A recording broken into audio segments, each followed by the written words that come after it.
ವೇಣುಗೋಪಾಲ್ ಅವರಿಗೆ ಈಗ ಡಿ.ಕೆ. ಶಿವಕುಮಾರ್ ಅವರ ಕಷ್ಟ ಅರ್ಥ ಆಗಿದೆ, ನೋವು ಅರ್ಥ ಆಗಿದೆ ಅಂತ ಹೇಳಿ ಸಾಕಷ್ಟು ಜನ ಡಿ.ಕೆ. ಶಿವಕುಮಾರ್ ಅವರ ಅಭಿಮಾನಿಗಳು ಹೇಳ್ತಾ ಇದ್ದಾರೆ. ಡಿ.ಕೆ. ಶಿವಕುಮಾರ್ ಅವರು ಎಷ್ಟು ದಿನ ದೆಹಲಿಯ ಪ್ರವಾಸವನ್ನ ಮಾಡ್ತಾ ಇದ್ರು.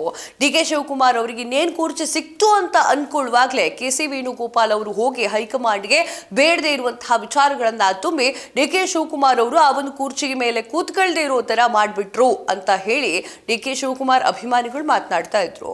ಇವತ್ತು 15ನೇ ತಾರೀಕು ಡಿ.ಕೆ. ಶಿವಕುಮಾರ್ ಅವರ ಹ್ಯಾಪಿ ಬರ್ಡೇ. ಈ ಒಂದು ಬರ್ತ್ಡೇ ದಿನ ತುಂಬಾ ಹ್ಯಾಪಿ ಆಗಿರ್ಬೇಕು ಅಂತಂದ್ರೆ ಹೈಕಮಾಂಡ್ ನಿಂದ ಒಂದು ಗಿಫ್ಟ್ ಬರಬೇಕಾಗಿತ್ತು. ಅದಿನ್ನೇನು ಬರಬೇಕು, ಡಿ.ಕೆ. ಶಿವಕುಮಾರ್ ಅವರಿಗೆ ಮುಖ್ಯಮಂತ್ರಿ ಸ್ಥಾನ ಸಿಗುತ್ತೆ, ಅದೇನು ಡೇಟ್ ಫಿಕ್ಸು ಅನ್ನೋಷ್ಟರಲ್ಲಿ ಕೆ.ಸಿ. ವೇಣುಗೋಪಾಲ್ ಅವರು ಇಲ್ಲ ಸಲ್ಲದ ವಿಚಾರಗಳನ್ನ ಹೋಗಿ ಹೈಕಮಾಂಡ್ಗೆ ಹೇಳುವಂತಹ ಕೆಲಸ ಮಾಡ್ತಾ ಇದ್ರು ಅಂತ ಹೇಳಿ ಡಿ.ಕೆ. ಅಭಿಮಾನಿಗಳು ಹೇಳ್ತಾ ಇದ್ದಾರೆ. ಈಗ ಕೆ.ಸಿ. ವೇಣುಗೋಪಾಲ್ ಅವರಿಗೆ ಡಿ.ಕೆ. ಶಿವಕುಮಾರ್ ಅವರ ನಿಜವಾದ ನೋವು ಅರ್ಥ ಆಗಿದೆ ಅಂತ ಹೇಳಲಾಗ್ತಾ ಇದೆ.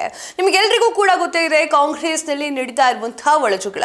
ಡಿ.ಕೆ. ಶಿವಕುಮಾರ್ ಅವರ ಒಂದು ಬೆಂಬಲಿಗರು ಒಂದು ಸೈಡ್ ಆದ್ರೆ ಸಿದ್ದರಾಮಯ್ಯ ಅವರ ಬೆಂಬಲಿಗರು ಇನ್ನೊಂದು ಸೈಡು.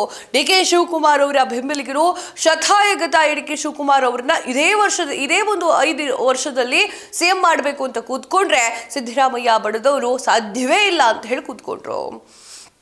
ಸಿದ್ದರಾಮಯ್ಯ ಬಣದ ಸಾಕಷ್ಟು ನಾಯಕರನ್ನ ಗುರಿಯಾಗಿಸಿಕೊಂಡು ಡಿ.ಕೆ. ಶಿವಕುಮಾರ್ ಅವರು ಹೊಡೆದ್ರು ಕೂಡ, ಅವ್ರನ್ನ ಗುರಿ ಮಾಡಿದ್ರು ಕೂಡ ಅದು ಎಫೆಕ್ಟೇ ಆಗಲಿಲ್ಲ.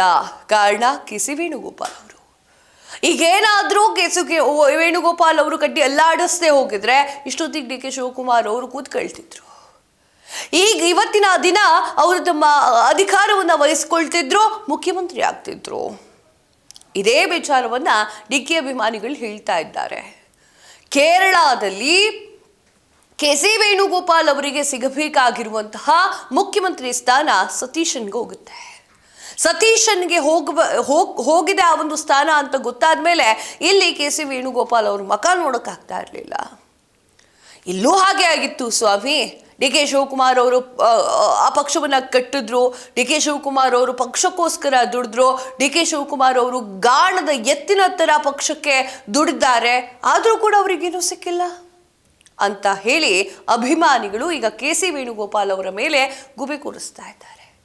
ಒಳ್ಳೆ ಕೆಲಸ ಆಯಿತು ಕೆ.ಸಿ. ವೇಣುಗೋಪಾಲ್ ಅವರಿಗೆ ಮುಖ್ಯಮಂತ್ರಿ ಸ್ಥಾನ ಸಿಗದೆ ಹೋಗಿದ್ದು ಕೇರಳದಲ್ಲಿ.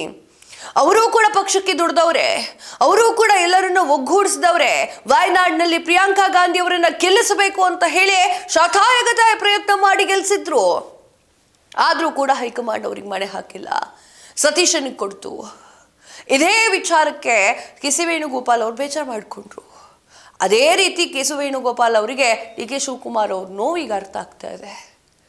ನಾನು ಕಷ್ಟಪಟ್ಟಿದ್ದು, ನಾನು ಅಧಿಕಾರವನ್ನು ವಹಿಸ್ಕೊಳ್ಬೇಕಾಗಿತ್ತು ಅನ್ನುವಂತಹ ಮಾತು ಅಥವಾ ಮನಸ್ಸು ಕೆ.ಸಿ. ವೇಣುಗೋಪಾಲ್ ಅವರಿಗಿತ್ತು. ಈ ರೀತಿಯಾಗಿ ಡಿ.ಕೆ. ಶಿವಕುಮಾರ್ ಅಭಿಮಾನಿಗಳು ಮಾತನಾಡ್ತಾ ಇದ್ದಾರೆ. ಹೌದಾ, ಹಂಗಾಗಿದ್ದು ಹೌದಾ? ಈಗ ಅರ್ಥ ಆಗ್ತಿದ್ಯಾ? ಗೊತ್ತಿಲ್ಲ ಏನಾಗುತ್ತೆ ಮುಂದಿನ ದಿನಗಳಲ್ಲಿ ಅಂತ. ಅಂದರೆ ಡಿ.ಕೆ. ಶಿವಕುಮಾರ್ ಅವರು ಇನ್ನೂ ಕೂಡ ಆಸೆಯನ್ನ ಇಟ್ಕೊಂಡಿದ್ದಾರೆ. ತಾನು ಈ ಒಂದು ಮುಖ್ಯಮಂತ್ರಿ ಸ್ಥಾನವನ್ನ ಪಡ್ಕೊಳ್ತೀನಿ ಅಂತ ಹೇಳಿ. ಗೊತ್ತಿಲ್ಲ, ಇನ್ನು ಸಚಿವ ಸಂಪುಟ ಪುನರ್ರಚನೆಯನ್ನು ಆಗೋಯ್ತು ಅಂತಂದ್ರೆ ಡಿ.ಕೆ. ಶಿವಕುಮಾರ್ ಅವರಿಗೆ ನಿಜವಾಗ್ಲೂ ಕೂಡ ಸಿಗೋದಿಲ್ಲ. ಯಾಕಂದ್ರೆ ಸಚಿವ ಸಂಪುಟ ಪುನರ್ರಚನೆ ಆಗ್ಬಿಟ್ರೆ ಮಂತ್ರಿ ಸ್ಥಾನ ಇವ್ರಿಗೆ ಅಂತ ಆಗ್ಬಿಟ್ರೆ ಇನ್ನೂ 2.5 ವರ್ಷ ಸಿದ್ದರಾಮಯ್ಯ ಅವರೇ ಮುಖ್ಯಮಂತ್ರಿ ಸ್ಥಾನದಲ್ಲಿ ಇರ್ತಾರೆ. ದೆಹಲಿಗೆ ಸಿದ್ದರಾಮಯ್ಯ ಅವರು ಈಗ ಆಲ್ರೆಡಿ ಹೋಗಿದ್ದಾರೆ ಈ ಸಚಿವ ಸಂಪುಟ ಪುನರ್ರಚನೆಯ ವಿಚಾರವಾಗಿ. ಮುಂದಿನ ದಿನಗಳಲ್ಲಿ ಏನಾಗುತ್ತೋ ಗೊತ್ತಿಲ್ಲ. ನಿಮ್ಗೆ ಏನಿಸುತ್ತೆ ಕಮೆಂಟ್ ಮಾಡಿ ತಿಳಿಸಿ. ಇದಾಗಿತ್ತು ಈ ಹೊತ್ತಿನ ವಿಶೇಷ. ಮತ್ತಷ್ಟು ಸುದ್ದಿಗಳಿಗಾಗಿ ನೋಡ್ತಾ ಇರಿ ಸ್ಪೀಡ್ ನ್ಯೂಸ್. ಸುದ್ದಿ ನಿಮ್ಮದು, ವೇಗ ನಮ್ಮದು.